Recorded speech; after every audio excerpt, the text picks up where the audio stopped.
皆さんこんにちは、メストリングスです。今回はこちら、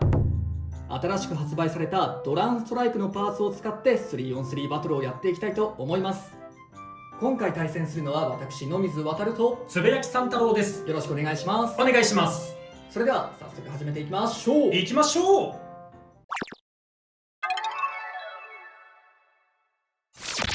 最初にシュートポジションを決めるじゃんけんをします。最初はグー、じゃんけんぽい。左、お互いのファーストベイ、せーの、じゃん。ドランストライク 150J。 エアロペガサス 160FF。 ファーストバトルレディーセット、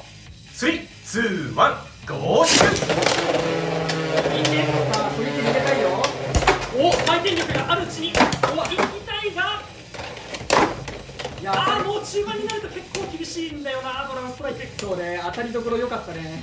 こっちがいい場所で当たれたおかげで、よーし。スピンフィニッシュ、エアロペガサスに1ポイント。まあなんというか攻撃された位置が良かったね。ちょっとでもずれてたらとか逆だったら危なかったかな。お互いのセカンドベイ、せーの、じゃん。バレットグリフォン H。 ドランストライク 360R。 セカンドバトルレディーセット、3、2、1、ゴーシュッ。序盤当たりに行きたいよ。さっきと違ってこっちが序盤当たりに行きたい。お、いいね。いやなんか効いてない。いけバレット飛ばせ。いやー今バレット俺にしか当たってないぞ、バレット。いや今バレットグリフォンのバレットのいいとこ見たね。ナイスー。スピンフィニッシュ、バレットグリフォンに1ポイント。やったぜ。今バレットはどうなんだ。あんまり仕事はしてなかったような気もするが、後半はちょこちょここづいてたかな。いや俺としてはね、一番最初というかその分離した時の接触、あそこが一番ドランストライクが綺麗に攻撃を決めたタイミングだと思ったんだよ。衝撃逃がせた感じそうだった。それを全部バレット側が受けたというか分離に利用されただけで、本来他のベイだったら結構飛ばせてたようなところをもう綺麗にいなされたようなね、おお、いいねグリフ感触ォン。をこっちのドランストライク側は見たね。お互いのサードベイ、せーの、じゃん。ユニコーンデルタ FF560FF。 バレットグリフォン M。 サードバトルレディーセット、3、2、1、ゴーシュッ。おお、危ねえ、戻った。スタミナが分離しちゃったけどバレットいい感じに回転力奪ってるっぽいよ。まあ1点で抑えられたならいいでしょう。オッケー。スピンフィニッシュ、バレットグリフォンに1ポイント。いやちょっと序盤に分離しちゃったかと思ったけどスタミナも強いねやっぱり。サードバトルでも決着がつかなかったのでデッキの順番を入れ替えて続きからやっていきたいと思います。お互いのフォースベイ、せーの、じゃん。バレットグリフォン。ドランストライク。フォースバトルレディーセット、3、2、1、ゴーシュッ。これはちょっと消化不良感あるな。オーバーフィニッシュ、バレットグリフォンに2ポイント。いやー、まあ勝ちは勝ちです。やったぜ。いやーヘキサでね真ん中に来るっていうのと、ちょっとやっぱりドランストライク回転力がいるなと思って。そうだね。だから結構強みにでもちょっとラッシュにしてね行こうと思ったんだけど回転力強すぎたね。まあドランストライク本当回転力が必須というか、回転力ないと吹っ飛ばしが効かないからね、難しいとこだよね。お互いのフィフスベイ、せーの、じゃん。ドランストライク。バレットグリフォン。フィフスバトルレディーセット、3、2、1、ゴーシュッ。序盤あまり当たりなくないよ。暴れてますけどないがなかなか。暴れてますけどないが分離した。おお、いいの入ったがよな。いやだが今の結構スタミナ取られたよ俺。もうちょい初盤に当たりに行かないと。どうだギリギリギリギリ。オッケー。スピンフィニッシュ、バレットグリフォンに1ポイント。いやちょっとヒヤヒヤしたけど勝ててよかった。お互いの6ベイ、せーの、じゃん。ユニコーンデルタ。エアロペガサス。6バトルレディーセット、3、2、1、ゴーシュッ。どうだどうだ。ユニコーン。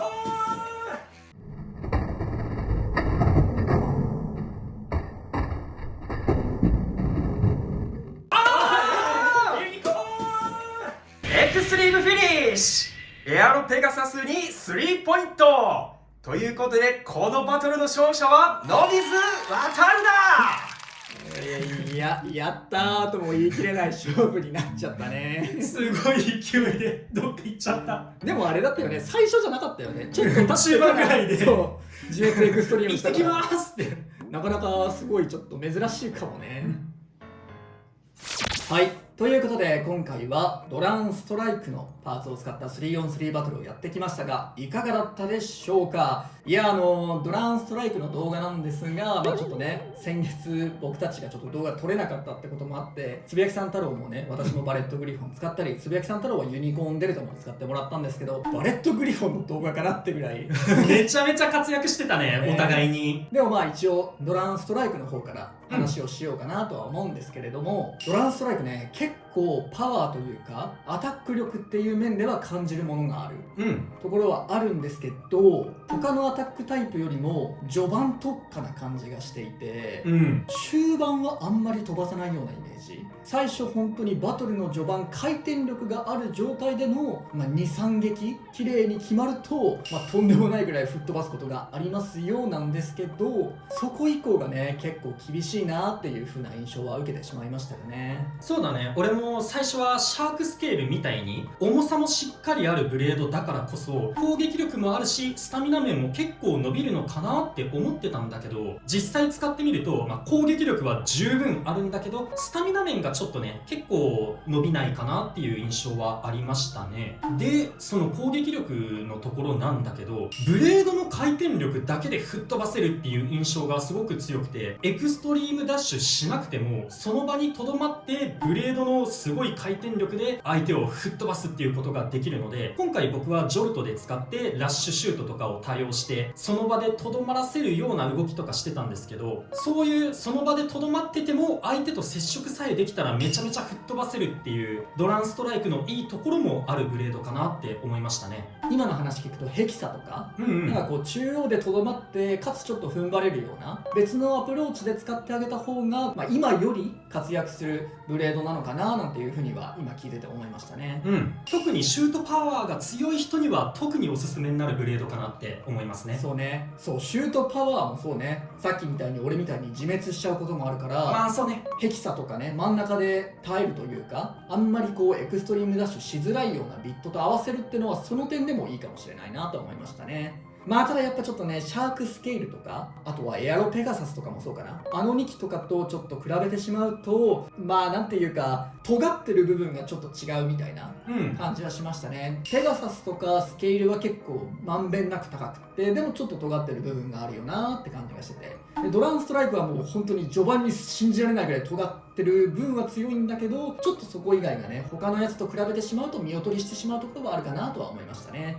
でも全然悪くないブレードかなっていうふうには思いましたね。で次に新発売ではないんですけど、動画としては初めて登場したこのバレットグリフォン。このバレットグリフォンマジでいいベイブレードで、もう俺はこのベイをみんなにおすすめしたい。本当持ってない人みんなに買ってほしいなってぐらいすごくいいベイブレードだなって思ってます。まず最大の特徴としてこのバレットグリフォン、ベイが分離するんですよね。試合中に衝撃を受けることでブレード部分が回転して上のバレットと下の本体に分かれて戦うことができるというめちゃめちゃ面白いベイブレードになってるんだけど、このギミックがすごく上手に調整されていて、まず分離する時のパワーバランス、あんまり硬すぎると分離しづらいとかもあるし、緩すぎてもなんか自分がエクストリームラインに噛んだだけで外れちゃうとかあるかもしれないんですけど、ほんといい具合に相手とぶつかった時にちょうど結構発動しやすいような感じになっていて、分離しないまま試合が終わっちゃってちょっと消化不良だなみたいなこともなく、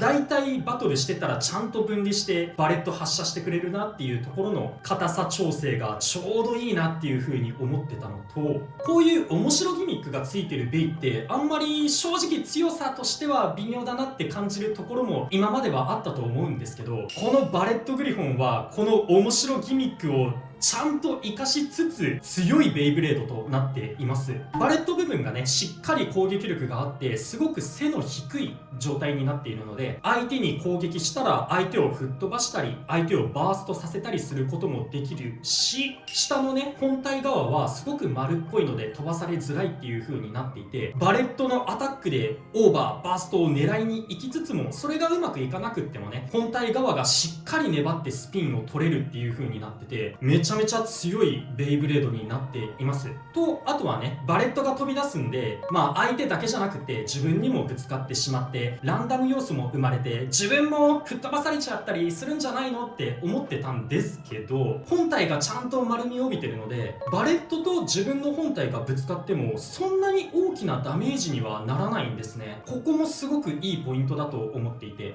相手だけじゃなくてもちろん自分にぶつかってもしまうんですが、自分へのダメージはあんまり気にしなくてもいいぐらいになっているので、そこのバランス調整もすごく上手だなっていう風に感じました。そう本当にね、バレットグリフォン今回のバトルでもね俺のアタックをこういなすようなね分離の仕方をしたりとか、めちゃめちゃいいベイブレードだなとは思うし、僕もね皆さんにおすすめしたい気持ちもあるんですが、それをちょっと避けてしまうマイナス要素が破損のしやすさですよね。これに関してはちょっと言っとかないとなという感じはしますね。でこちらちょっとアッシュ君のバレットグリフォンを今借りてるんですけれど、どうしてもこのバトル中に分離をしてしまうので、ここの接合部分のプラスチックの部分がバトル中にむき出しになるんですよね。で、このバレットグリフォンは見てわかる通り結構発火してる、ここは当たってますよと、相手のベイと当たってますっていうところがあってですね、これが結構強めに当たっちゃったりとかすると、当たりどころ悪かったりすると折れてしまうっていう事象が、その1件や2件じゃなくて結構見られてしまってるっていうのがちょっとマイナスポイントというか、どうしても気になってしまうところではありますね。それこそ人によっては回してものの数分とか1日経たずに折れてしまうとか、そういうところがあるので、せっかくめちゃめちゃ面白いベイブレードなんですけど、かなり気になる欠点は持ってしまっているなとは思いますね。シャークスケールの方がまだ壊れにくさで言えばそうなんですけど、このなんて言うんでしょう、大会とかで使えそうな強いベイブレードがちょっと壊れやすい部分とか折れやすい部分があるのは、もうちょっとどうにかしてほしいなとは正直思ってしまいますね。そうだね、特に大会出る人とかだったら絶対予備持ってた方がいいようなベイにはなっちゃってるね。今特に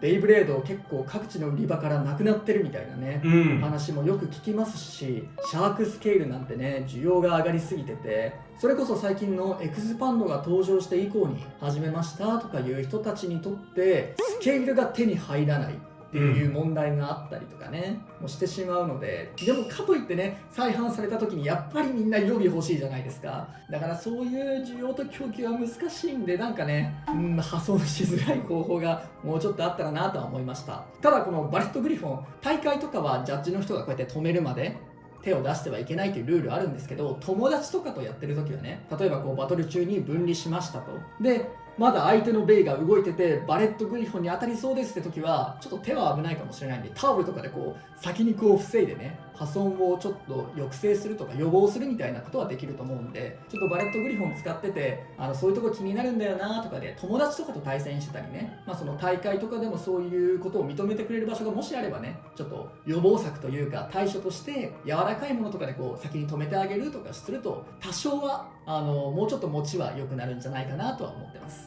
あとさっきちょっと言い忘れてたんですけど、バレットグリフォンまだいいところがあって、さっきドランストライクの強烈なアタック受けた時に分離によってその衝撃逃がしたっていう風な話もしてたと思うんですけど、その分離前の時も優秀で、このバレットグリフォンすごく重さがあるんですね。なので分離前にドランストライクとぶつかってた時もあんまり吹っ飛ばされることなく真ん中でとどまることができていたなっていうのも試合の中で見ることができていたので、そこもバレットグリフォンのいいところだなと思いました。特にね終盤まで一切外れることなく戦いを続けると、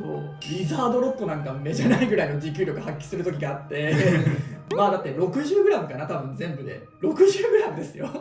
そんな巨体がねずーっと回り続けるんで、うまくこう分離しないとね、もう持久力で勝てたりとか、あと丸いってのもあってね、送り合いにも強くて、コバルトドラグーンのエレベートとかにも勝っちゃったりする。本当にバレットグリフォンはかなり使えるベイブレードだなと思いました。ということで、興味のある方は新しく発売されたドランストライク、そしてバレットグリフォン買って遊んでみてください。この動画が良かったらグッドボタンとチャンネル登録よろしくお願いいたします。それではまた次の動画でお会いいたしましょう。バイバイ。バイバーイ。